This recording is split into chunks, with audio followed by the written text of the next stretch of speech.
प्रस्तुत प्राप्त प्रसंगी प्राप्त स्थळी कीर्तन रूपी सेवेकरता निवडलेला अभंग वारकरी संप्रदायाचे कळस पंचमवेद निर्माते नवे ज्यांनी 16व्या वर्षी स्वराज्याची स्थापना केली असे छत्रपती शिवाजी महाराजांचे आद्य गुरु म्हणजे जगद्गुरु तुकोबाराय आणि या जगद्गुरु तुकोबारायांचा मनुष्य देह किती दुर्लभ आहे हे वर्णन करणारा आजचा अभंग विठ्ठल विठ्ठल विठ्ठल विठ्ठल विठ्ठल विठ्ठल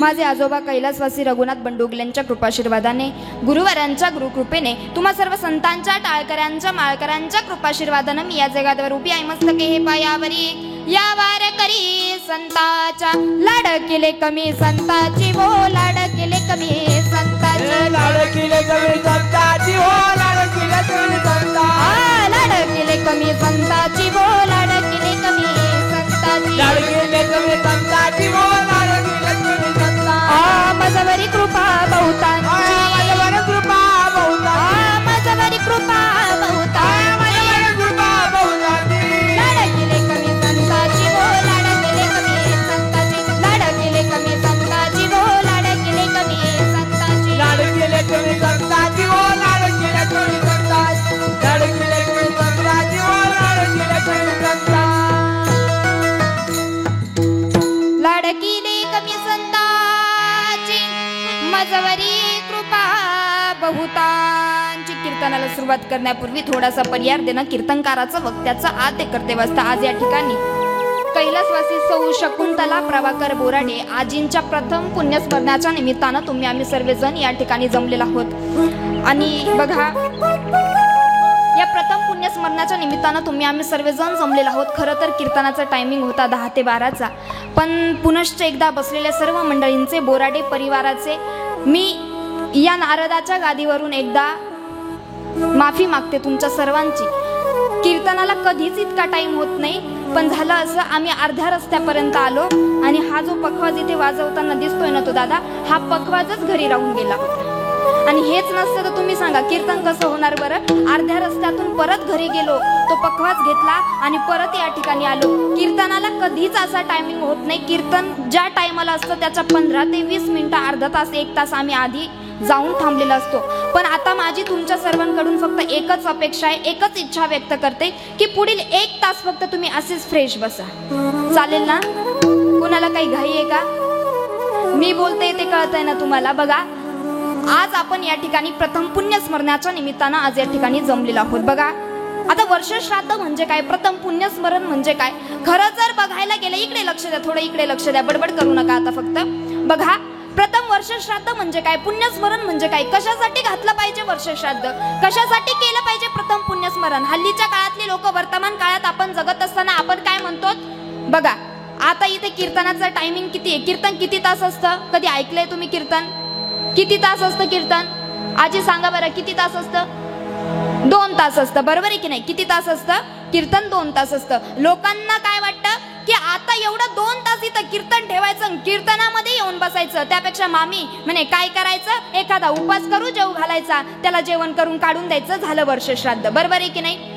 हल्ली लोकांना संसाराच्या व्यापातून काही वेळ भेटत नाही म्हणे कोण तास इथं 2 तास कीर्तनाला बसणार कोण एवढं इथं 2 तास कीर्तन ऐकणार म्हणे कशासाठी वर्षश्राद्ध म्हणे घालायचं वर्षश्राद्ध पण भजन कीर्तन करायचं नाही हल्लीचे लोक वेल एज्युकेटेड लोक असं म्हणतात पण तुमच्या फॅमिलीचा मला गर्व वाटतोय अभिमान वाटतोय की ही जी बोराडे फॅमिली आहे आमच्या मामी आहे वेल एज्युकेटेड फॅमिली आहे पण आज त्यांच्या आईच्या प्रथम पुण्यस्मरणाच्या कार्यक्रमाच्या निमित्तानं इतका मोठा उत्सव या ठिकाणी कीर्तनाचा भरवलाय महाराज एकदा जोरदार टाळ्या वाजवा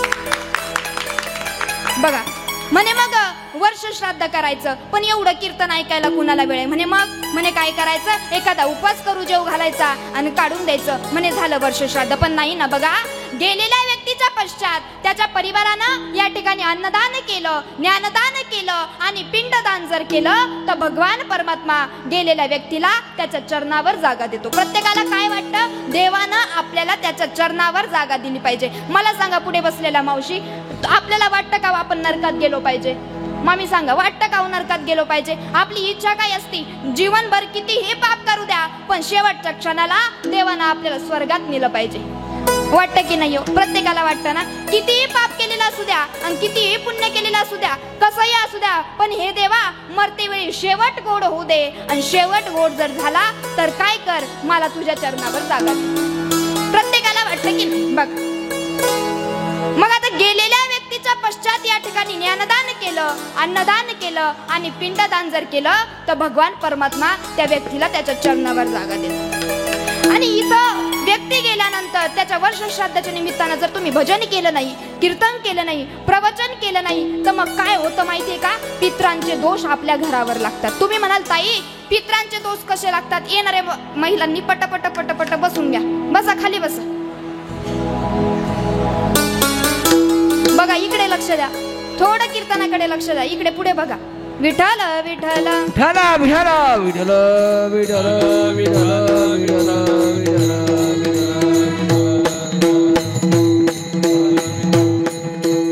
आता इकडे लक्ष द्या. बघा, गेलेल्या व्यक्तीच्या पश्चात जर आपण या ठिकाणी भजन केलं नाही, कीर्तन केलं नाही, प्रवचन केलं नाही, काही ज्ञानदानाचं जर कार्यच केलं नाही, तर मग काय होतात? आपल्या घरावर पित्रांचे दोष लागतात. तुम्ही म्हणाल पित्रांचे दोष कसे लागतात होत आहे? बघा मामी, लक्षपूर्वक ऐका. बघा, एखाद्या घरामध्ये सतत जर वाद होत असतील, सतत जर भांडण होत असतील, कोणाचाच कोणाशी पटत नसेल, तर समजून घ्यायचं आपल्यांवर पित्रांचे दोष लागले. पहिला मुद्दा.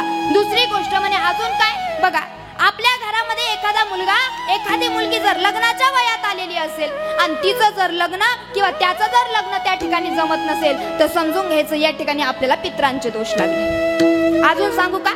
एखाद्या घरामध्ये एखादी बाई जर वांज असली, वांज कळतं ना तुम्हाला कसं? तिला पोटी मुलबाळ नसलं, वांज असली का तिला मुलगाही होत नसला आणि मुलगीही होत नसली, तर समजून घ्यायचं आपल्या घरावर पित्रांचे दोष लागले. पटतंय ना तुम्हाला? बघा, आता घरामध्ये मी तुम्हाला सांगितलं की एखादा मोठा मुलगा असेल, मुलगी असेल, लग्नाच्या वयामध्ये आलंय पण लग्न जमत नाही. महिला मंडळ काय करतो आपण लग्न जमवण्यासाठी? कुणाकडे जातो? कुणाकडे जातो? ब्राह्मणाकडे जातो ना. ब्राह्मणाकडे जातो. ब्राह्मणाकडे गेल्यानंतर ब्राह्मण काय सांगतो आपल्याला? त्र्यंबकेश्वरला जा आणि नारायण नागबली घाला. सांगतो की नाही हो? लग्न जर जमत नसेल तर ब्राह्मण काय सांगतो? त्र्यंबकेश्वरला जा, नारायण नागबली घाला. तिथं गेल्यानंतर ब्राह्मण नारायण नागबली घालतो. 3 दिवसाची नारायण नागबलीची पूजा आपण करतो. पण त्याच्यानंतर तो ब्राह्मण जी पूजा झालीये तो आपल्याला 1.25 महिन्याचं सुतक धरायला लावतो की नाही? मग आपली व्यक्ती गेल्यानंतर एवढ्या वर्ष आपल्याला 13व्या दिवसापर्यंत 1.25 महिन्यापर्यंत सुतक धरावंच लागतं. मग व्यक्ती गेल्यानंतर त्याच्या पश्चात जर त्याचं 13वं नीट केलं, त्याचं दशक्रिया नीट केलं आणि त्याचं वर्षश्राद्ध जर गोड घातलं, तर पित्रांचा दोष लागायचा काही संबंध येत. बरोबर आहे की नाही? एवढे कर्मकांड करण्यापेक्षा शास्त्रामध्ये एक पुरावा सांगितला. काय पुरावा? पिंड पदावरी, पिंड पदावरी, पिंड पदावरी, पिंड पदावरी, दिला पोलिया करी, दिला पोलिया बरी, दिला पोलिया करी, दिला पोलिया करी, दिला पोलिया करी, हे पिंड पदावरी, दिला पोलिया करी, दिला पोलिया करी, दिला पोलिया करी,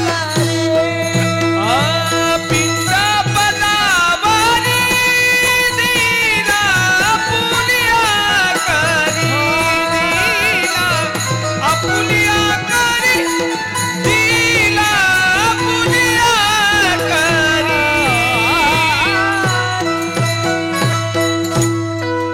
पिंड पदावरी आणि दिला आपुले करी. म्हणे एवढे कर्मकांड करण्यापेक्षा, नारायण नागबली घालण्यापेक्षा, जेव्हा आपली व्यक्ती जाती ना, त्या व्यक्तीच्या पश्चातले हे 3 विधी जर आपण विधीपूर्वक केले, तर या ठिकाणी काय करतात? व्यक्ती गेल्यानंतर त्याच्या पश्चात जर आपण या ठिकाणी ज्ञानदान केलं, पिंडदान केलं, तर स्वर्गातील पितर काय करतात? तुका म्हणे पितृ आशीर्वाद देते कल्याण इच्छिते तया कुळा. म्हणे गेलेल्या व्यक्तीच्या पश्चात जर तुम्ही ज्ञानदान केलं, पिंडदान केलं आणि अन्नदान जर केलं, तर भगवान परमात्मा त्या व्यक्तीला चांगल्या ठिकाणी जागा देतो. म्हणे अजून पुढे ऐका. बघा, आता तुम्ही सर्व एवढे जण काय असतील 50, 40, 60 जण जे या ठिकाणी उपस्थित आहेत. बघा, आता जेवणाचं काम इथे केलेलं आहे की नाही, जेवण बनवलंय ना. आता आपलं कीर्तन संपलं की भोजन सर्वजण करणार आहेत, बरोबर आहे की नाही. हा बघा, पण कीर्तन संपल्यानंतर जेवढे जास्त मंडळी जेवण करून जातील, जेवढे जास्त मंडळी हे भोजन करून जातील, हा तेवढं त्या ज्या आई गेलेल्या आहेत त्यांना उच्च गती त्या ठिकाणी प्राप्त होईल. काय असतं, गेलेल्या व्यक्तीच्या पश्चात जर आपण जेवढं अन्नदान करू, जेवढे जण जेवून जातील तेवढं गेलेल्या व्यक्तीला उच्च गती प्राप्त होत असते. आणि मग त्यांना उच्च गती प्राप्त झाले की मी तुम्हाला सांगितलं की तुका म्हणे पितृ आशीर्वाद देती अंत कल्याण इच्छिती तया कुळा. मग याच्यासाठी आपल्याला काय करायचं असतं, वर्ष श्राद्ध करायचं असतं, प्रथम पुण्यस्मरण करायचं असतं, दशक्रिया करायचं असतं, 13वं करायचं असतं. हे केलं की मग आपल्याला पितरांचे दोष या ठिकाणी लागत नाही. बघा, मग तुकोबर आजच्या बघत सांगतायत की इहलोकीचा हा देह अन देव इच्छिता ती पाय. खरं जर बघायला गेलं ना, तुम्ही आम्ही भाग्यवान मंडळी आहोत. तुम्ही म्हणाल कसं, तर आपल्या पवित्र देशात आणि पवित्र कुळात जन्म झाला. पवित्र ते कुळ पावन तो देश, पवित्र ते कुळ पावन तो देश. पवित्र ते कुळ पावन तो देश, पवित्र ते कुळ पावन तो देश. पवित्र ते कुळ पावन तो देश, पवित्र ते कुळ पावन तो देश. पवित्र ते कुळ पावन तो देश, पवित्र ते कुळ पावन तो देश. जे ते हरीचे दास जन्मा घेते, जे ते हरीचे दास जन्मा घेते, कर्म धर्म त्यांचा झाला नारायण, कर्म धर्म त्यांचा झाला नारायण. घेते हरीचे दास जन्म घेते, जेते हरीचे दास जन्म घेते, कर्म धर्म त्यांचा झाला नारायण, कर्म धर्म त्यांचा झाला नारायण.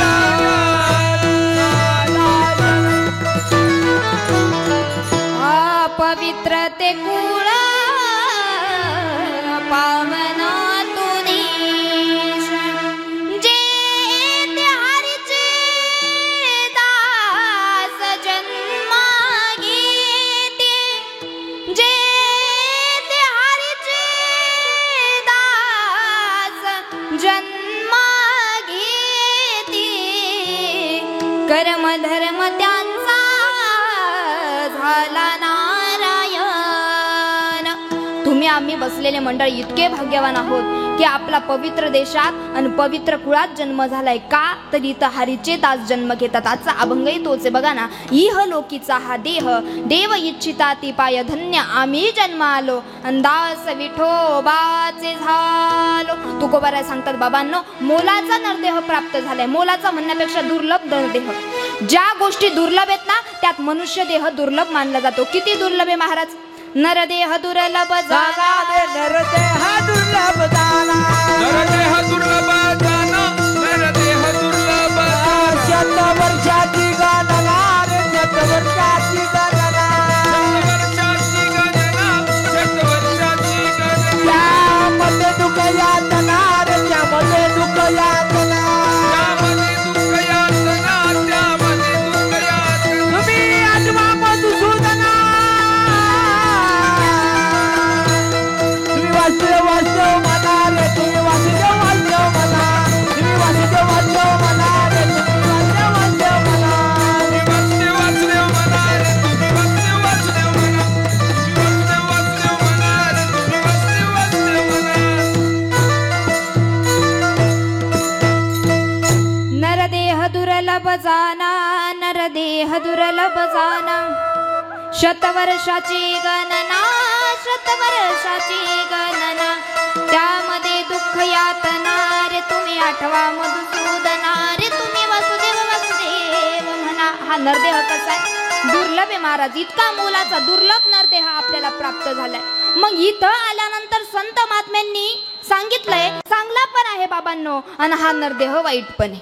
म्हणे वाईट म्हणण्याचं कारण काय तर नाशिवंत देह जाणार सकळ आणि आयुष्य खातो काळ सावधान. म्हणे चांगलं म्हणण्याचं कारण काय तर देवी दिला देह भजन गोमटा आणि तो या झाला फाटा बाधिकेचा. याच नरदेहामध्ये आपण देवाचं भजन करू शकतो. मला सांगा रस्त्याने एखादं कुत्रं जात असेल आणि त्यांनी जर आपल्या कीर्तनाचा आवाज ऐकला, मला सांगा त्याला कितीही टाळी वाजवण्याची इच्छा झाली आणि कितीही मुखातून भजन करण्याची इच्छा झाली तर सांगा ना, करू शकतो का हो? करू शकतो का? नाही ना. कारण का तो प्राण्याच्या जन्मात गेलेला आहे आणि आपलं इतकं भाग्य आहे की आपण मनुष्य देहामध्ये आलेलो आहे. इतकं दुर्लभ नरदेह आपल्याला प्राप्त झालाय. मग त्या देवाचं भजन केलं पाहिजे ना. काय असतं माहिती का, शेवट गोड व्हावा असं जर आपल्याला वाटत असेल तर त्याच्यासाठी पूर्वतयारी करावी लागते. पूर्वतयारी कशी? तुमच्या भाषेत सांगू का महिला मंडळ? घरामध्ये चपात्या करताय, चपात्या करता करता रामकृष्ण हरी ही जर उठता बसता शिव्या सोडून जर हे मुखामध्ये आलं, ही जर सवय लागली तर शेवट आपला गोड होणार महाराज. काय तर शेवटच्या क्षणाला भगवंताचं नाम आपल्या मुखामध्ये आलं तर काय होणार? नरदेहाचं सार्थक होऊन जाणार ना, बरोबर आहे की नाही? आता तुम्ही इथे कीर्तनात 2 तास येऊन बसलात महाराज आणि इथं आल्यानंतर जर मुखातून भजन केलं नाही, हातानं टाळी वाजवली नाही तर काय होणार? झालं ना, वाया गेला ना महाराज. 2 तासाचा वेळ काय झाला? वाया गेला. कर टाळी बोला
माझ्याकडे लक्ष द्या महिला मंडळ. ऐका ना, मी आता जे प्रमाण दिलं ते तुम्हाला कळालं का हो?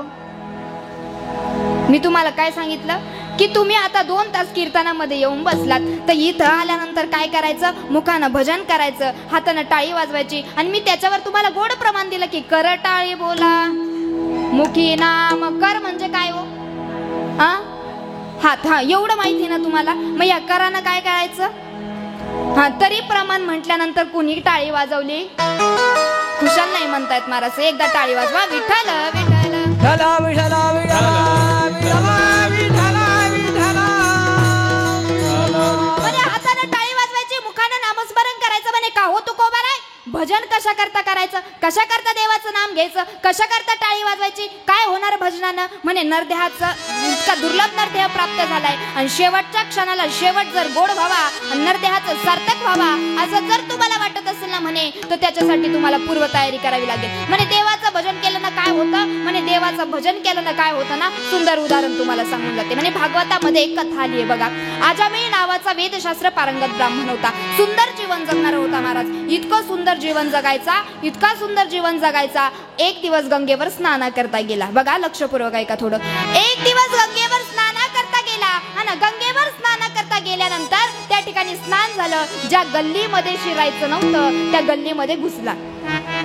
बघा लक्षपूर्वक ऐका. ज्या गल्लीमध्ये घुसायचं नव्हतं त्या गल्लीमध्ये शिरला आणि या डोळ्यांनी जे बघायचं नव्हतं ते बघितलं. आता डोळ्यांचं काम कसं आहे माहिती का? चांगलं बघितलं तर चांगले विचार येतात आणि वाईट बघितलं तर वाईट विचार येतात. बरं, चांगलं बघितल्यानंतर ते इथपर्यंत लवकर पोहोचत नाही, पण वाईट बघितलं तर ते इथून इथपर्यंत जायला वेळ लागत.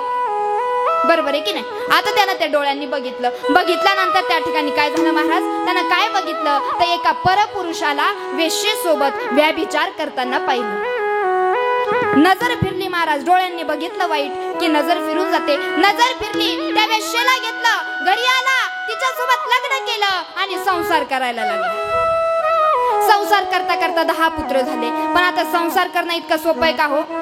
एक टायमाचं जेवण आपण केलं की एक टायमाला काय खायचं याची पंचायत पडलेली असते. बरोबर आहे की नाही? काय वाटतं? महिला मंडळांना चिंता कशाची? एका टायमाची भाजी केली पण आता संध्याकाळी काय भाजी करायची याची पंचायत असते. आणि पुरुष मंडळांना एक टायमाचं तर आपल्या लेकरा बाळांनी सुखाचं खाल्लं पण आता संध्याकाळचं शिदुरीची तयारी कुणाला करावी लागते? पुरुष मंडळांना करावी लागते. बरोबर की नाही? त्यांनी आणून दिलं तर आपण बनवणार आहेत. बरोबर आहे की नाही? आपण घरात राहतो. आता संसार करायचं इतकं सोपं नाही. 10 पुत्र झाले म्हणजे आता या 10 पुत्रांना या बायकोला कसं सांभाळायचं? चोऱ्या करायला लागला महाराज. ब्राह्मण होता, वेदशास्त्र पारंगत होता, चोऱ्या करायला लागला. आणि चोऱ्या करता करता इतका मोठा चोर झाला, इतका मोठा चोर झाला, गावातील 1 नंबरचा दरोडेखोर तो आजामिळ झाला. आणि एक दिवस त्या गावामध्ये संत महात्मे मंडळी आल्यानंतर त्यांनी काय केलं? पारावर जी मंडळी बसली होती, तुम्ही गावाकडे जात असाल ना, गावाकडे एक पार असतो झाडाच्या खाली आणि त्या पारावर म्हातारे कोतारे त्या ठिकाणी बसलेले असतात आणि त्यांच्या गप्पा त्या ठिकाणी चालतात. बरं आता राग येऊ देऊ नका. पारावर जे मंडळी बसतात ना महाराज, ते कधीच कोणाविषयी चांगलं चावलत नाही. जसं महिलांचं असतं ना, आपल्या सिटी मधल्या महिलांचं, राग येऊ देऊ नका बरं का मामी. आपल्या गल्लीमध्ये बायांचं दुपारचं काम आवरलं की आपल्या आपल्या वट्ट्यावर येऊन बसायचं आणि याचं त्याचं चावळायचं. हिच्या सुनेचं काय झालं आणि तिच्या सुनेचं काय झालं? बरोबर आहे की नाही? जशी सिटीतल्या महिलांना सवय असते ना महाराज, तसं त्या पारावरच्या महिलांना, ते पारावर बसलेले जे म्हातारे कोतारे राहतात ना, त्यांना पूर्ण गावाचं चावळायची सवय राहते.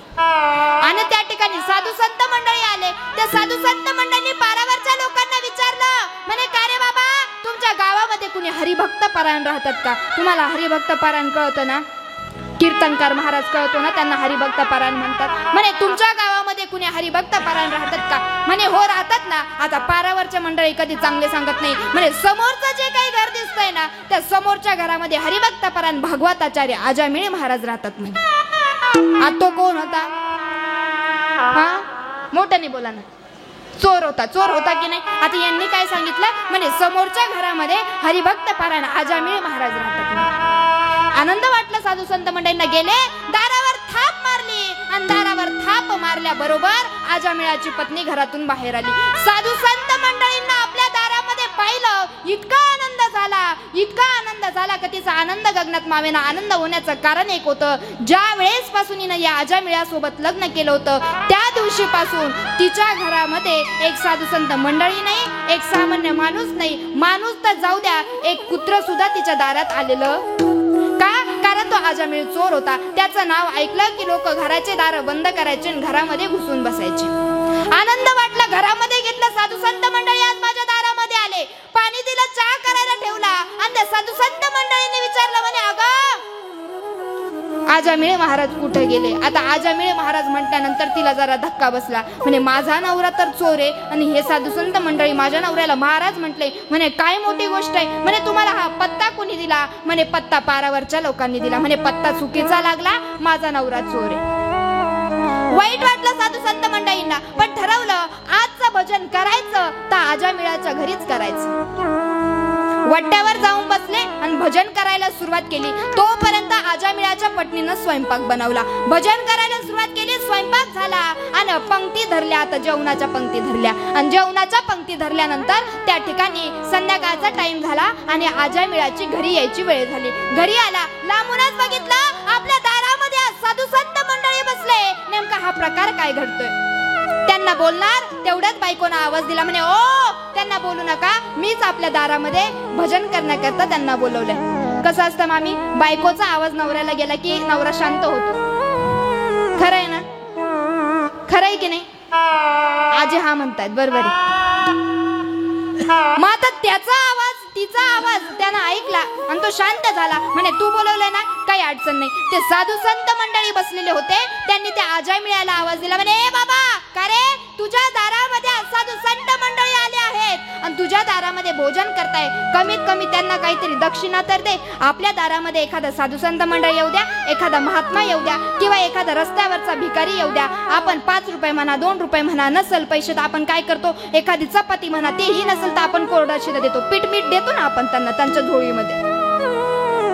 तो आजामिळ इतका पापी झालेला होता, इतका पापी झालेला होता, त्यांनी सांगितलं, म्हणे तुमचं नशीब इतकं चांगलं समजा की तुमचा टाळ पखवाज विना मी विकला नाही.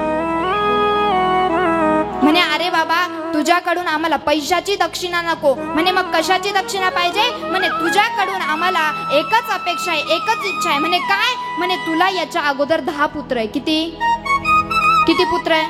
10 पुत्र आहे म्हणे. आणि 11वा गर्भ तुझ्या बायकोच्या पोटामध्ये वाढतोय. 11वा गर्भ तुझ्या बायकोच्या पोटामध्ये वाढतोय. म्हणे मग म्हणे हा 11वा मुलगा तुझा बाहेर आला की याचं नाव नारायण ठेवायचं. काय? नारायण ठेवायचं. म्हणे हा 11वा गर्भ बाहेर आला की याचं नाव नारायण ठेवायचं. ती बाई प्रसूत झाली, आजामिळाची पत्नी प्रसूत झाली, गर्भ बाहेर आला, पुत्र झाला म्हणजे मुलगा झाला 11वा आणि त्या मुलाचं नाव नारायण ठेवलं. पण आता ज्या वेळेस 11वा पुत्र जन्माला आला, 11वा पुत्र जन्माला आल्यानंतर त्या ठिकाणी काय झालं?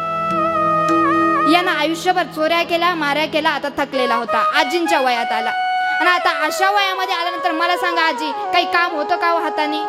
काही करता येतं का? नाही करता येत नाही. एका जागेवर बसून राहावं लागतं. तशा आजी अजून ठणठणीत दिसताय, मस्त व्यवस्थित बसलाय ते एकदम. आता तो थकला महाराज, एकदम इतका थकला आणि एका जागेवर बसायला लागला. बाज माहिती तुम्हाला? खाट त्या खाटेवर बसायला लागला. पण आता कसं झालं? पाणी प्यायचं असलं की, जेवण करायचं असलं, कुठं बाहेर जायचं असलं की कोणीतरी सोबत लागायचं, कोणीतरी जोडीला लागायचं. पण एक गोष्ट सांगू, पहिले जे 10 पुत्र होते ना, ते 10 पुत्र त्या आजामिळाला, त्यांच्या बापाला पाणी सुद्धा पाजत नव्हते. प्रश्न पडला ना मनामध्ये, एवढे 10 पुत्र असताना का कोणी पाणी पाजत नसेल? एक वाक्य माझं लक्षपूर्वक ऐका बघा. घरामध्ये आई बापाची वागणूक कशी आहे, आपले संस्कार कसे, त्यानुसार आपल्या पोरांची वागणूक आणि त्यांच्यावर संस्कार पडत असतात. अजून थोडं मोकळं बोलू का? घरामध्ये जर बाप दारू पिणारा असेल तर मुलाला दारू पिऊन यायला वेळ लागत. 10 पुत्रांनी पाहिलेलं होतं. आपल्या बापांनी जरी आपल्याला लहानाचं मोठं केलं, पण कसं मोठं केलं? याला त्याला लुबाडलं आणि याचं त्याचं आणून आपल्याला लहानाचं मोठं केलं. आपला बाप पापी आहे म्हणे, याला पाणी सुद्धा पाजायचं नाही. पण बघा 11वा पुत्र जो जन्माला आलेला होता, त्या 11व्या पुत्राने काही पाहिलेलं नव्हतं की आपल्या बापानं काय केलंय. मग आता याला पाणी प्यायचं असलं की हा नारायण म्हणायचा, याला जेवण करायचं असलं की हा नारायण म्हणायचा, बाहेरच्या विधीला जायचं असलं की हा नारायण म्हणायचा. नारायण करता करता मुलाच्या नावाने का होईना पण भजन कुणाचं झालं? देवाचं झालं की नाही? आणि एक दिवस बघा, तुम्हाला एक गोष्ट मी आज सांगून देईन. ज्या वेळेस आपला अंतकाळ जवळ येतो ना, शेवटचा क्षण, अंतकाळ जवळ येत असताना, शेवटचा क्षण जवळ येत असताना आपल्याला यम दिसत असतात. आपल्याला न्यायला जे येतात, ज्या व्यक्तीला न्यायला येतात त्या व्यक्तीला ती यम दिसत असतात. आपल्याला न्यायला कोण येतं हे तर माहिती ना तुम्हाला? कोण येतं? यमच येतो ना. तुम्ही आम्ही लोक इतकं पुण्यवान नाही की आपल्याला देवाचे दूध घ्यायला येतील. तुमच्या आमच्या सगट म्हणले बरं का, फक्त तुम्हाला नाही म्हटले. तुम्ही आम्ही काही एवढे पुण्यवान नाही ना की आपल्याला देवाचे दूध घ्यायला येतील. यमाचे दूध त्याला दिसायला लागले. एक दिवस खाटेवर पडलेला होता आणि खाटेवर पडलेला असताना त्याला समोर यमाचे दूध दिसले आणि देवाचे दूध दिसले. देवाच्या दूतांनी यमाच्या दूतांना प्रश्न केला, म्हणे का रे बाबा तुम्ही इथं कशा करता? यमदूतांनी सांगितलं, याने आयुष्यभर खोड्याच केला, याने आयुष्यभर पाप केले, आयुष्यभर चोऱ्या केला, 1 नंबरचा दरोडेखोर झाला. आणि ज्यानं आयुष्यभर पाप केलंय त्याला स्वर्गात गेलं पाहिजे का? कुठं गेलं पाहिजे? नरकातच गेलं पाहिजे ना. ज्यानं आयुष्यभर पाप केले त्याने कुठे गेलं पाहिजे? नरकात गेलं पाहिजे.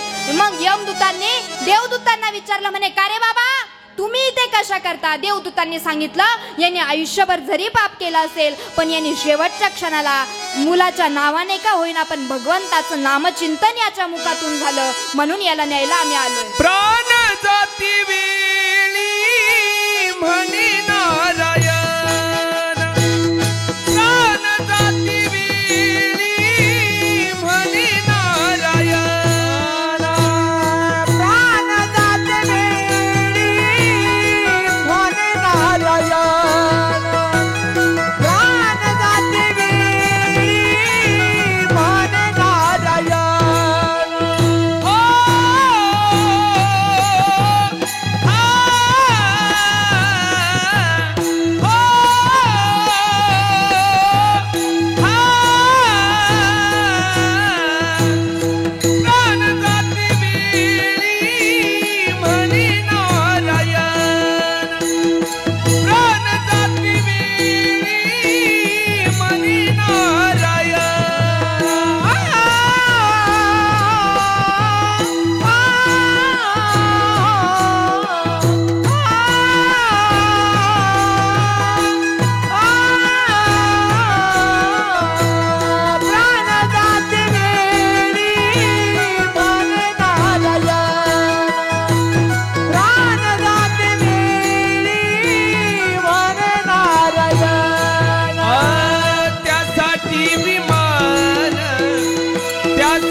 सुद्धा नारायण नाव मुखातून आलं तर त्याला यमाच्या दूतांनी नाही बरं का, देवाच्या दूतांनी वरती नेलं. नरदेहाचं सार्थक करायचं असेल तर भगवान परमात्म्याचं नामच शेवटच्या क्षणाला मुखात आलं पाहिजे.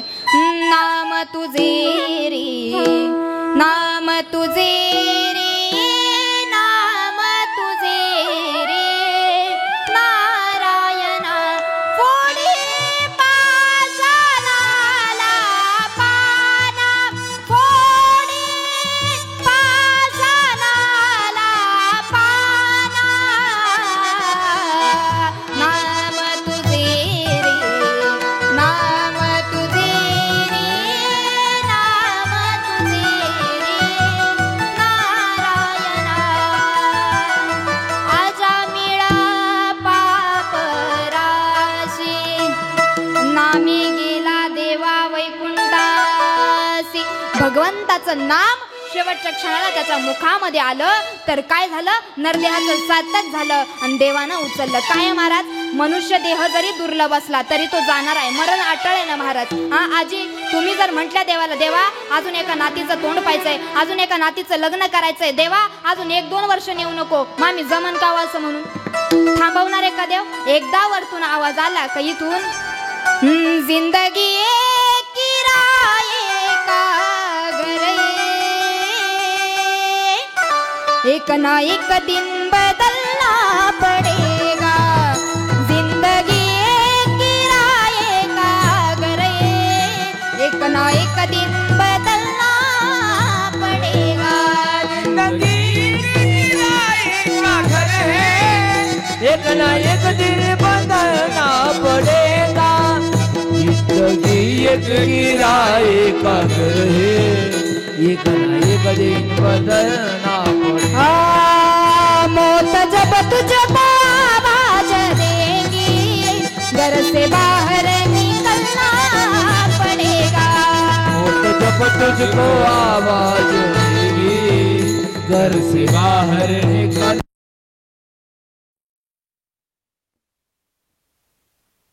आवाज देगी, घर से बाहर निकलना पड़ेगा.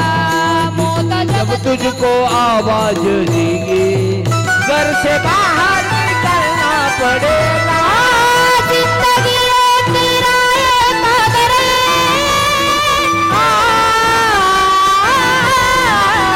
जिंदगी जिंदगी जिंदगी किराए का घर, एक ना एक दिन बदलना पड़ेगा.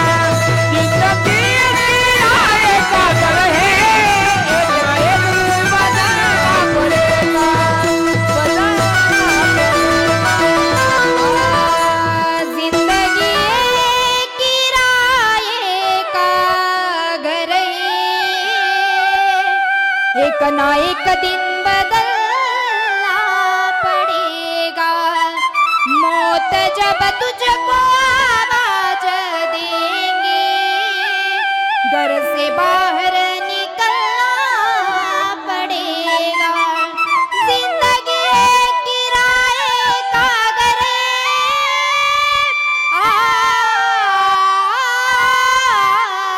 जिंदगी किराए का घर, एक ना एक दिन बदलना पडेगा. एकदा का वरतून आवाज आला की आपल्याला हे घर खाली करायचं. हे भाड्याचं घर आहे ना मामी, कितीही मोठा बंगला बांधा, कितीही धनसंपत्ती कमवा, कितीही गाड्या घ्या आणि कितीही प्रॉपर्टी कमवा, कितीही नोटा पैशाच्या तुमच्याकडे राहू द्या, शेवटच्या क्षणाला कपाळाला किती रुपया लागतो? हा, 1 रुपया. किती नोटा असल्या तुमच्याकडे, नोट लावतं का हो कोणी? किती श्रीमंत माणूस असू द्या, कोणी नोट लावतं का? नाही ना. 1 रुपया कपाळाला येणार आहे आणि तेवढ्या 1 रुपयात आपल्याला वरती जायचंय ना. सर्वेच मरण्याकरता आले. पुनरपि जननम पुनरपि मरणम, पुनरपि जननी जठरे शयनम, ये संसारे खलु दुस्तारे, कृपया पहारे पाही मुरारे. अजून बघा पुरावा. माऊली ज्ञानोबा ज्ञानेश्वरीत सांगतात की उपज येते नासे, नासी लेते पुनरपि दिसे, आणि हे घटिका यंत्र तैसे परिभ्रमेगा. जो जन्माला येतो त्याला मरावं लागतं आणि ज्याला मरावं लागतं त्याला जन्माला यावं लागतं. आजा मेला पंजा मेला बाप मजना,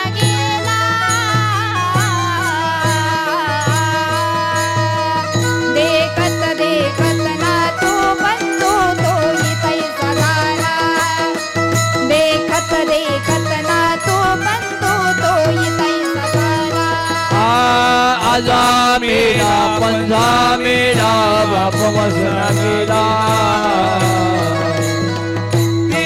देखना तू म्हणतो तोरी तैसा झाला देखना तू म्हणतो तोरी तैसा झाला इथं आल्यानंतर प्रत्येक जण मरायलाच आलाय इथं कोणी राहणार नाही मरण हे अटळ आहे प्रत्येकाला मरावंच लागणार आहे आपल्याला न्यायला जसा यम येतो ना तसं आपण जन्माला आल्यानंतर थोडं बोलत चला आता फक्त पाचीच्या दिवशी भविष्य लिहायला कोण येतं माहितीये का तुम्हाला हाय बा म्हणजे अजून सटवाई जिवंत आहे जसं मेल्यानंतर आपल्याला न्यायला यम येतो तसं जन्माला आल्यानंतर आपलं भविष्य लिहायला पाचीच्या दिवशी कोण येतं सटवी येते ती सटवी येते ती आपलं जन्म मरण होणाऱ्या प्रत्येक आयुष्यात पुढं काय होणार हे सर्व सटवाई लिहून जाते तर मग आपल्यातला एखादा व्यक्ती निघून गेला तर देवाला दोष देण्यात काही मजा देवानं ज्याचं त्याचं काम ज्याचं त्याच्याकडे नेमून दिलंय आईच्या गर्भामध्ये त्या गर्भाची कृती कोण निर्माण करतं देव करतो ना कसं जन्माला घालायचं इथं आल्यानंतर त्याचं पुढचं आयुष्य कसं जाणार हे सटवाईकडे देतो आणि मेल्यानंतर यमा तू घेऊन जाय बाबा माझं काम सोपं झालं संपलं देव डोक्याला जास्त ताण करून घेत प्रत्येक जण या ठिकाणी मरायला आलाय प्रत्येक जण मरणार आहे दुर्लभ नरदेह प्राप्त झालाय फक्त त्याचं सार्थक करून घेतलं पाहिजे किती दुर्लभ आहे तुम्हाला माहितीये का या देहाची अपेक्षा स्वर्गातील देव सुद्धा करतात स्वर्गीचे अमर इच्छिताती देव आणि मृत्यू लोकी भावा जन्मा या नरदेहाची अपेक्षा स्वर्गातील देव सुद्धा करतात इतका दुर्लभ देह महाराज कसं आहे माहिती का पशु पक्ष्यांना तो देह मिळालाही नाही आणि कळालाही नाही काय पशु पक्ष्यांना देह मिळालाही नाही आणि कळालाही नाही पुढचं काय माहितीये का तुमच्या आमच्या सारख्या लोकांना देह मिळाला पण तो कळाला खरं आहे ना स्वर्गातील लोकांना देवांना हा देह मिळाला नाही पण तो कळालाय साधू संतांना देह मिळाला पण आणि कळाला पण आणि म्हणूनच ते आपल्याला सांगतात की इहलोकीचा हा देह देवा आणि देव इच्छिताती पाय कसं आहे महाराज की म्हणजे या देहाची अपेक्षा स्वर्गातील लोक देव सुद्धा करतात मग इथं आल्यानंतर जर प्रत्येक जण मरणार आहे प्रत्येक जण मरायला आलाय तर सुंदर आनंदी जीवन या ठिकाणी जगून घेतलं पाहिजे महाराज आनंदी जीवन जगायचं याच्याबद्दल मतभेद नको त्याच्याबद्दल हे नको याच्याबद्दल राग नको हा दुश्मन नको तो नको दुश्मन जरी तोंडावर आला दोन शब्द गोड बोलून घ्या झालं आता त्याच्याशी बोलू आता बघा हे सर्वजण या ठिकाणी आम्ही कलाकार मंडळी मी कीर्तन करते तुम्ही माझं कीर्तन ऐकण्यासाठी बसले इथून पायऱ्या उतरून कीर्तन संपल्यानंतर मी खाली आल्यावर 1 मिनिटात माझं काय होईल अंदाज आहे का महाराज सांगा ना क्षणाची सुद्धा शाश्वती मिनिटाची नाही ना क्षणाची शाश्वती नाही क्षण भंगूर नाही भरवसा अन वारे सावध तोडा माया आशा क्षणाची सुद्धा शाश्वती नाही महाराज की आपण कधी निघून जाऊ मग त्यापेक्षा आनंदी जीवन जगा ना कशाचा गर्व करू नका आपल्या प्रॉपर्टीचा गर्व कधीच नाही केला पाहिजे ज्या माणसाला ग चढला तो माणूस या ठिकाणी संपला एक सुंदर वाक्य तुम्हाला सांगून जाईल मोह नसावा पैशाचा गर्व नसावा सौंदर्याचा मोह नसावा पैशाचा गर्व नसावा सौंदर्याचा अहंकार नसावा श्रीमंतीचा झोपडी का असेना पण घास असावा समाधानाचा तरच आनंद मिळेल या जीवनाचा आनंद या जीवनाचा सुगंधा परी दरवळावा आनंद या जीवनाचा सुगंधा परी दरवळावा आनंद या जीवनाचा सुगंधा परी दरवळावा आनंद या जीवनाचा सुगंधा परी दरवळावा आनंद या जीवनाचा सुगंधा परी दरवळावा आनंद या जीवनाचा सुगंधा परी दरवळावा आनंद या जीवनाचा सुगंधा परी दरवळावा आनंद या जीवनाचा सुगंधा परी दरवळावा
ना परी दरवळा. सुंदर जीवन माणसाने या ठिकाणी जगलं पाहिजे. किमान गेल्यानंतर नाही आपल्यासाठी जिल्हा रडला तर तालुका रडला पाहिजे, नाही तालुका रडला तर आपलं गाव रडलं पाहिजे, आणि नाही आपलं गाव रडलं तर कमीत कमी आपलं कुटुंब तरी आपल्यासाठी रडलं पाहिजे. एवढं चांगलं कार्य माणसानं केलं ना तर लई झालं. काय माहिती का, एक वाक्य लक्षात ठेवा, रस्त्याने चालताना असं चाला की दोघांनी राम राम घातला पाहिजे. रस्त्याने चालताना असं चाला की दोघांनी राम राम घातला पाहिजे. बसताना असं बसा, दोघांचा शेजारी येऊन बसले पाहिजे. आणि मरताना असं मरा, ज्याला समजलं त्याच्या डोळ्यामध्ये पाणीच आलं पाहिजे. तर आपल्या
MH15 DS 4649 गाडी पार्किंगमध्ये आहे.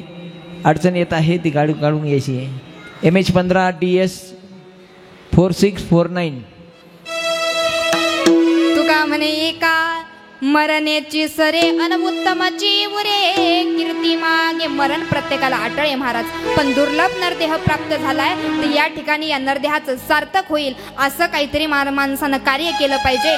म्हणे किती दुर्लभ आहे हा नरदेह. म्हणे या नरदेहाची अपेक्षा कोण कोण करतात, कोण कोण इच्छा व्यक्त करतात. अभंगाचं प्रथम चरण. लोकीचा हा देवा देवा इच्छी ताती पायी.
इतका दुर्लभ नरदेह आपल्याला प्राप्त झालाय की या देहाची इच्छा कोण व्यक्त करतं तर स्वर्गातील देव सुद्धा हा देह मिळावा याची इच्छा व्यक्त करतात. मग बघा, म्हणून इतका मोलाचा नरदेह आपल्याला प्राप्त झाला ना तर काय केलं पाहिजे तर भगवान परमात्म्याचं भजन करून चिंतन करून या नरदेहाचं सार्थक केलं पाहिजे. बघा, तुम्ही आम्ही सर्व जण आज ज्या निमित्तानं या ठिकाणी जमलेलो होतो ते कैलासवासी सौ शकुंतला प्रभाकर बोराडे आजींना आपल्यातून जाऊन आज 1 वर्ष पूर्ण झालं. इकडे लक्ष द्या, शेवटचे 5 मिनिटं फक्त झालं, सेवा समाप्त करायची आपल्याला. 5 मिनिटं इकडे लक्ष द्या. बघा, या आजींच्या प्रथम पुण्यस्मरणाच्या प्रथम वर्ष श्राद्धांच्या निमित्तानं आज आपण या ठिकाणी जमलेलो होतो. काय असताना महाराज, ज्याला शरीरातला एखादा अवयव नाही त्याला विचारा त्या अवयवाची किंमत, आणि ज्याच्या जीवनामध्ये आई नाही त्याला विचारा त्या आईची किंमत. आ म्हणजे आत्मा आणि ई म्हणजे ईश्वर. ज्या आईला ईश्वराचा आत्मा दिलाय ती कोण असते? आई असते. पण जीवनातून एकदा आई निघून गेली, मला सांगा ना, दुसऱ्याच्या आईला कितीही आई आई आई आई आई केलं तर दुसऱ्याची आई आपली आई होणं कधी शक्य आहे का हो? शेवटी आपल्याला आपल्या पोटच्या लेकराबद्दल जेवढं जिव्हाळा निर्माण होतो, जेवढं प्रेम निर्माण होतं, तेवढं दुसऱ्या लेकराबद्दल होतं का हो? पण शेवटी कितीही म्हटलं तर आईचं हृदय कसं असतं, मोठं असतं. आपल्या लेकराचे कितीही गुन्हे झाले, कितीही काय झालं तर पोटात घालणारी कोण असते हो? कोण असते? महिला मंडळ. महिला मंडळांना माहेर कुठपर्यंत आहे माहिती का? कुठपर्यंत माहेर आहे महिला मंडळांना? माहेर कुठपर्यंत आहे? जोपर्यंत आपली माहेराला आई जिवंत आहे तोपर्यंत महिला मंडळांना माहेर आहे. एकदा का माहेरातून आई निघून गेली की परत कुठल्या सणाला त्या माहेराला जायची इच्छा सुद्धा आपल्याला राहत नाही. खरं आहे की नाही? जोपर्यंत आई आहे ना जिवंत आई. का? कारण आपल्या सासरला आपल्याला काय त्रास आहे? आपल्याला नवरा त्रास देतो का सासू त्रास देते का सासरा त्रास देतो की आपल्याला कुठल्या प्रकारचा त्रास आहे हे आपण मोकळं कुणाजवळ होऊ शकतो? कुणाजवळ होऊ शकतो? फक्त आईजवळ मोकळं होऊ शकतो. आपण बापाला सांगू शकतो का हो की मला सासरला असा त्रास आहे तसा त्रास आहे? नाही ना महाराज. जोपर्यंत माहेराला आई जिवंत आहे ना, जोपर्यंत माहेराला आई जिवंत आहे तोपर्यंत बाईला त्या ठिकाणी माहेर आहे. आणि एकदा का माहेरातली आई निघून गेली का त्या ठिकाणी आपल्याला माहेर राहत. ज्याला आई नाही ना महाराज त्याला विचारायचे त्या आईची किंमत. एक उदाहरण सांगते मी तुम्हाला शेवटच्या 5 मिनिटात. एका गावाला कीर्तनासाठी गेलेली होते. कार्यक्रमासाठी गेल्यानंतर त्या ठिकाणी त्या लोकांनी मला एका घरामध्ये नेलं बरं का. लक्षपूर्वक ऐका. त्या लोकांनी मला त्या घरामध्ये नेल्यानंतर, इकडे लक्ष द्या थोडं, त्या घरात नेल्यानंतर त्या ठिकाणी घरात जाऊन बसले आणि बसल्यानंतर भिंतीवर एका 20-25 वयाच्या मुलीचा, म्हणजे एका बाईचा, असं तरुण तेवढ्या मुलीचा त्या ठिकाणी फोटो लागलेला होता. त्या फोटोला हार लावलेला होता. फोटोकडे पाहिलं आणि फोटोकडे पाहिल्यानंतर वाटलं की नक्कीच या घरातली आई, सून किंवा एखादी या घराची मुलगी असावी. त्या फोटोकडे पाहिल्यानंतर ते लोक माझ्या जवळ आले. म्हणे ताई आता तुम्ही शेजारच्या घरामध्ये चला, आपल्याला थोडं पुढे जायचं, जेवणाची व्यवस्था आपण दुसरीकडे केली. त्या घरातून बाहेर पडले ना. घरातून बाहेर पडत असताना काय घडलं महाराज? थोडस पुढे गेले आणि एका आडगळीच्या खोलीमध्ये एका कोपऱ्यामध्ये एक लहान बाळ, एक 6-7 वर्षाचं पोरग गुडघ्यामध्ये डोकं घालून ढसा ढसा ढसा ढसा रडत होतं. लोक म्हणे ताई वेळ झालाय तुम्ही चला. म्हटलं तुम्ही पुढे चला, 5 मिनिटात मी येते. त्या बाळाजवळ गेले. त्या लेकराला म्हटलं ए बाळा, अरे काय झालं, कशासाठी रडतो? त्याला बाळा म्हटल्यानंतर ते रडत असणारं बाळ अजून मोठ्यानं रडायला लागलं. इतकं मोठ्याने रडायला लागलं, इतकं मोठ्याने रडायला लागलं. मी त्याला परत विचारलं, म्हणे ए बाळा, अरे काय झालं तुला? त्यानं मला उत्तर दिलं, म्हणे ताई सकाळपासून माझा पाय दुखतोय हो, पूर्ण एक पायच माझा सुजून गेलाय. म्हटलं बाळा तुझा जर पाय सुजलाय तर मग तुझ्या आईला सांग ना, ती त्याच्यावर काहीतरी तुला उपाय देईल ना, त्याच्यावर काहीतरी इलाज करल. तुझ्या आईला सांग ना. आता आईला सांग म्हटल्यानंतर महिला मंडळ लक्षपूर्वक ऐका.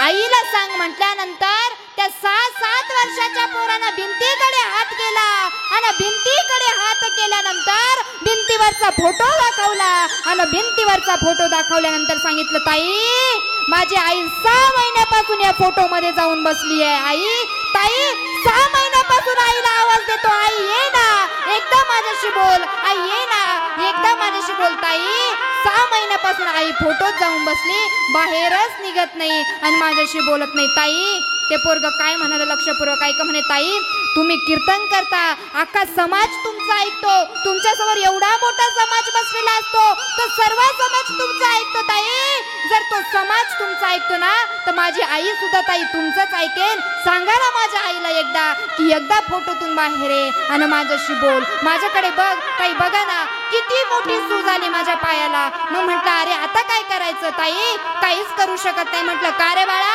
माझ्या वडिलांनी दुसरं लग्न केलंय ताई.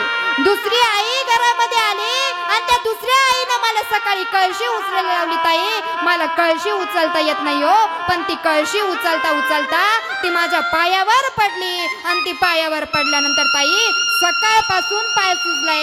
या जागेवर माझी पहिली आई असती ना तर त्या पहिल्या आईनं दिवसभरात खूप वेळा माझ्या पायावर इलाज केला असता, कुठं जाऊ दिलं नसतं, आराम करू दिला असता. पण ताई सकाळपासून माझ्या पायावर कळशी पडलेली आहे. पण जी 2 नंबरची आई माझ्या घरामध्ये आली ना ती माझ्याकडे डोकून सुद्धा पाहत नाही आणि मला विचारत नाही ताई लागलंय त्याचं तर जाऊ द्या, पण ती आई मला जेवण करता सुद्धा विचारत.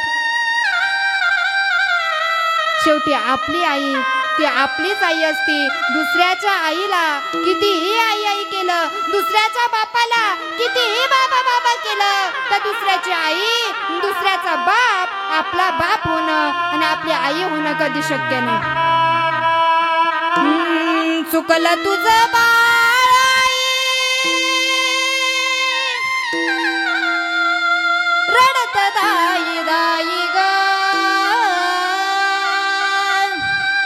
रडत धाई धाई ग, ये न माझे आई ग, ये न माझे आई ग, ये न माझे आई ग, ये न माझे आई ग, ये न माझी आई ग, ये न माझी आई ग, ये न माझी आई ग, ये न माझी आई. चुकलं तुझं बाळ आई, ए आई, आई ग, चुकलं तुझं बाळ आई, रडत दाई दाई ग, रडत दाई दाई ग, ये न माझे आई ग, ये न माझे आई ग, ये न माझे आई ग, ये न माझे आई ग. ये न माझी आई ग, तू ये न माझी आई ग, ये न माझी आई ग, तू ये न माझी आई. किती ग माझे हाल झाले सांगू मी कुणाला, सांगू मी कुणाला आई, सांगू मी कुणाला. सावली निघून गेली पडलो मी उन्हाला, पडलो मी उन्हाला आई, पडलो मी उन्हाला. किती ग माझे हाल झाले सांगू मी उन्हाला, सावली निघून गेली पडलो मी उन्हाला, वसराला सोडून कुठं निघून गेली गाय ग, निघून गेली गाय ग, ये न माझे आई ग, ये न माझे आई ग, ये न माझे आई ग, ये न माझे आई ग. ये न माझी आई ग, ये न माझी आई, ये न माझी आई ग, ये न माझी आई. 9 मासाचा गोळा तू ग पोटी वाढविला, पोटी वाढविला, हाताचा पाळणा तू नेत्राचा दिवा केला. नेत्राचा दिवा केला, नेत्राचा दिवा केला. 9 मासाचा गोळा तू ग पोटी वाढविला, हाताचा पाळणा तू नेत्राचा दिवा केला. आई विना माया, आई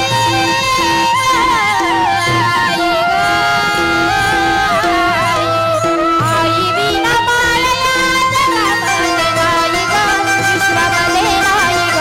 ये न माझी आई ग, तू ये न माझी आई ग, ये न माझी आई ग, तू ये न माझी आई ग, ये न माझी आई ग, ये न माझी आई ग, ये न माझी आई ग,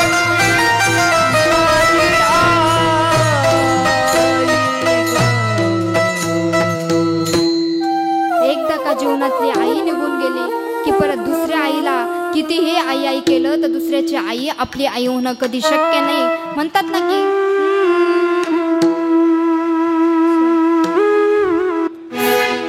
स्वामी तिन्ही जगाचा, आई विना भिकारी, आईची माया या जगाला कधीच कळली नाही. आईची माया या जगाला कधीच कळत नाही. आई निघून गेली का मग आई हवी हवीशी वाटते. जोपर्यंत आई बाप आहे तोपर्यंत त्यांची सेवा करा. दुर्लभ नरदेह प्राप्त झालाय तर या नरदेहाचं सार्थक करून घ्या. इहलोकीचा हा देह देव इच्छिता ती पायन, धन्य आम्ही जन्म आलो, दास विठोबाचे झालो. मग नरदेहाचं सार्थक कसं करायचं म्हणे कसं? एकदा हाताने टाळी वाजवायची आणि मुखानं भजन करायचं. विठोबा रखुमाई ढोबा, रखुमाई ढोबा. विठोबा रखुमाई जय विठोबा रखुमाई विठोबा रखुमाई विठोबा रखुमाई विठोबा रखुमाई विठोबा विठोबा विठोबा रखुमाई विठोबा रखुमाई विठोबा रखुमाई विठोबा रखुमाई विठोबा रखुमाई विठोबा रखुमाई विठोबा रखुमाई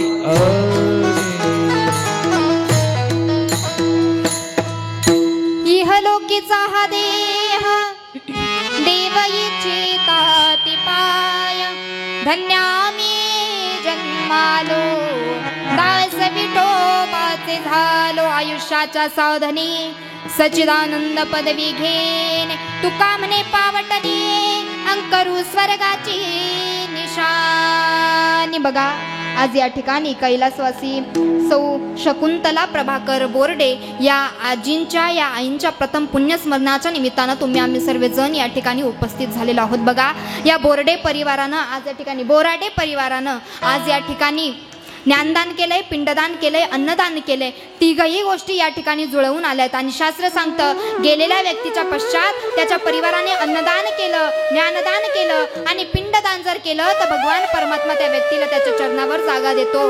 या ठिकाणी मी आईंना आमच्या वारकरी संप्रदायातर्फे आदरांजली व्यक्त करते. बोराडे परिवाराने इतकं सुंदर नियोजन या ठिकाणी केलं, पण परत एकदा माझ्याकडून थोडा वेळ झाला म्हणून मी तुमची माफी व्यक्त करते.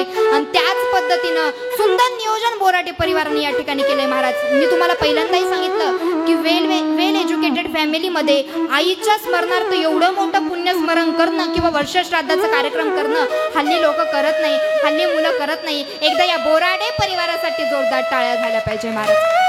नक्कीच या आईंना वरती उच्च गती प्राप्त होईल अशी भगवान पांडुरंगाच्या चरणी प्रार्थना व्यक्त करू आणि बसलेल्या सर्व सज्जन श्रोत्यांचे एकदा मनपूर्वक आभार व्यक्त करते.